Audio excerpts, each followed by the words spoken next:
सबसे बड़ी प्रॉब्लम कि सर ब्रेसेस कहां पे खोलें और कहां पे ना खोलें, ठीक है, कहां पे खोलें और कहां पे बंद करें पहली चीज, और कहां पे ना खोलें और कहां पे नहीं बंद करें। तो मैं आपको बता देता हूं एक सिंपल सा ट्रिक, एक सिंपल सा आपको ट्रिक बता देता हूं जिसकी हेल्प से बच्चे आपको समझ में आ जाएगा कि ब्रेसेस कहां पे खोलना है कहां पे नहीं खोलना है, ठीक है। किसी किताब में किसी कहीं जगह पे ये चीजें नहीं मिलेंगी, तो प्लीज इस वीडियो को पूरा एंड तक देखना और समझने की कोशिश करना। सबसे पहली चीज क्या समझते हैं कि ब्रेसेस लगाया क्यों जाता है। ब्रेसेस लगाया इसलिए जाता है टू रिप्रेजेंट, टू आपका रिप्रेजेंट किस चीज को, टू रिप्रेजेंट अ बॉडी।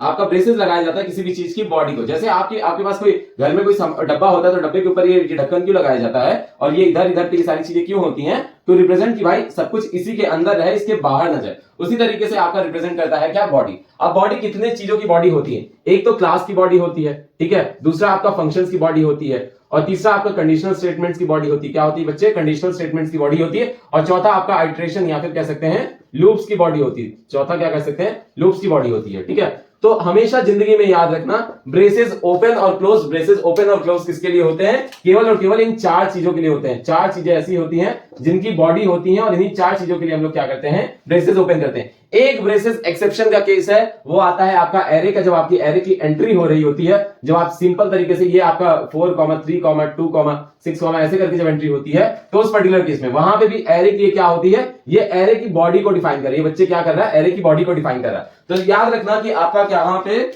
ये ब्रेसेस किसको रिप्रेजेंट करते हैं, किसी भी चीज की बॉडी को। दैट मींस बॉडी को मतलब उसकी बाउंड्री को, उसकी क्या करते हैं, आपकी बाउंड्री को डिसाइड करते हैं। तो आप ओपन कहां पे करना है ये कैसे समझेंगे, जब भी कभी आपका क्या हो रहा है, जब भी समझना, जब भी कभी क्या हो रहा है आपका क्लास आपने डिक्लेयर किया क्लास XYZ, तो उसके नीचे ब्रैकेट ओपन होगा, ठीक है। आपने एक नया फंक्शन बनाया, फंक्शन सबको पता है कैसे बनता है, फंक्शन क्या बनता है कैसे और कैसे होता है। अब जैसे आप मेन बनाते हो, आप क्या करते हो, पब्लिक, आप क्या लिखते हो बच्चे, public static void main.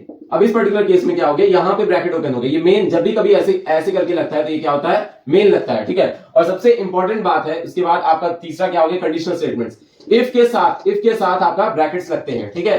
Else के नीचे आपका ब्रैकेट्स लगते हैं, एल्स के नीचे आपके ब्रैकेट्स लगते हैं, ये भी आपका कंडीशनल स्टेटमेंट्स होता है, ठीक है। लूप के साथ for while do while, for while और डू व्हाइल, इन तीनों के साथ ब्रैकेट्स लगते हैं। बाकी अगर आपको कहीं और दिखता है तो कहीं भी, जैसे बहुत सारे बच्चे क्या करते हैं, एक सिंपल सी लाइन लिखेंगे SOPLN और उसके नीचे भी ब्रैकेट लगा देंगे। नहीं बच्चे, ये नहीं होता है, ठीक है। मैं आपको बता दूं, ऊपर SOPLN तो नहीं, हमेशा ब्रैकेट्स कहां पे लगते हैं, या तो ऊपर कोई फंक्शन होना चाहिए, एनी फंक्शन, एनी क्या होना चाहिए, एनी फंक्शन होना चाहिए, एनी फंक्शन होना चाहिए, ठीक है। जैसे अगर आप कोई यूजर डिफाइंड फंक्शन भी लेते हो, वॉइड इनपुट, तो उसके नीचे भी ब्रैकेट ओपन होगा, ठीक है। कोई भी फंक्शन होना चाहिए, पहली चीज फंक्शन की बॉडी को ओपन होना चाहिए, दूसरी चीज इफ होना चाहिए, दूसरा एल्स हो सकता है, आपका लूप हो सकता है, कोई भी फॉर हो गया, वाइल हो गया, वाइल के नीचे भी आपने देखा ऐसे खुलता है, डू वाइल भी हो सकता है, ठीक है। तो इस तरीके से कोई फंक्शन हो सकता है, क्लास हो सकती है, तो यहां पे इस तरीके से। और ब्रैकेट बंद कहां पे होता है, जब आपको लग जाए कि उसका काम जो काम है वो खत्म हो गया है, तब आप क्या करोगे, ब्रैकेट को क्लोज कर दोगे। तो अब क्या याद रहेगा बच्चे कि क्लास का नेम है, क्लास की बॉडी है, तो वहां पे फंक्शन, उसके नीचे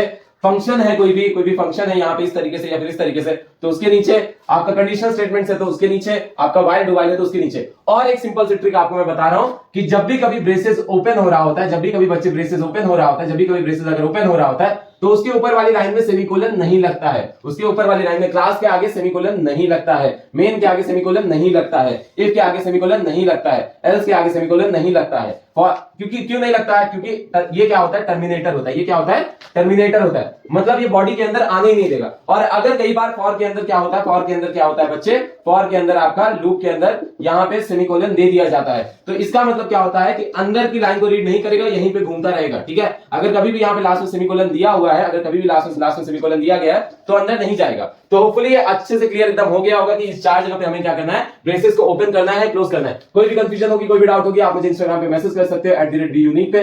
बाकी आपको मैं बता दे रहा हूं कि सारे वीडियोस आपके पूरा फुल आपका 300+ वीडियोस के अंदर पूरा कोर्स पड़ा हुआ है, तो आपसे रिक्वेस्ट है प्लीज अच्छे से पढ़िए और पूरी की पूरी 100 मार्क्स की अपनी तैयारी जो है स्टार्ट रखिए। So fine, all the best, thank you.